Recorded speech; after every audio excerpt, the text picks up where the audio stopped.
Welcome back. Well, it's been nearly a year since the murder of George Floyd sparked protests worldwide.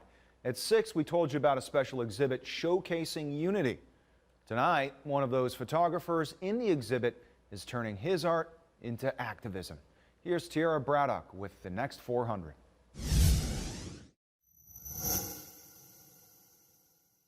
Images of protest, police, and violence have been in our faces for the past year and a half. While we talk a lot about the people in front of the camera, what about the people behind the lens? I enjoy being out in the front lines documenting history. Giorgio Sabino is the mastermind behind these photos. He was out in Cleveland during the 2020 summer protests that followed the death of George Floyd. You know, trying to grasp what the moderators are sharing and, you know, peacefully protesting and capturing what, you know, that history is really about. Sabino says photographing history is important, but he felt compelled to do something more to ease tension between the police and the community. So he started developing an app aimed at making sure police and community members stay alive after interacting with each other. The goal is to help police officers have more time, but in addition also provide the community with more time. So if someone needs assistance that has a medical issue, we address that. If someone needs an issue with some attorney advice, we have that involved in this. The app Sabino is working on is called Govia and should be launching by August. Sabino says the fatal police shooting of Philando Castile in 2016 is what really motivated him to create the app.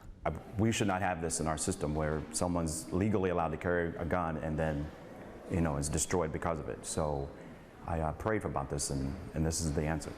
Sabino isn't the only Cleveland photographer trying to find ways to unite people during these troubling times. Longtime photographer Herb Asherman brought photographers who identify as black, white, or other to shed their differences and get to know each other. Part of our mission statement is to uplift the human condition.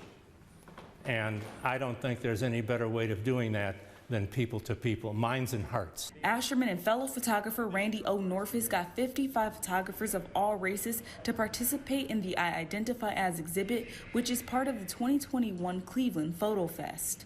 We have to be proud of the effort that we've made, that despite all of the social mishap that's happening in this country, we could communicate with people who saw the benefits of our idea. Sabino was actually a part of this photo project. He says he joined because getting to know those who are different from you is one way to create unity in America.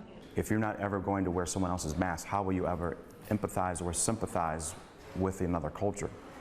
So when I think about how do we pull people together, that's one way how we do it. For the next 400, Tiara Braddock, 19 News.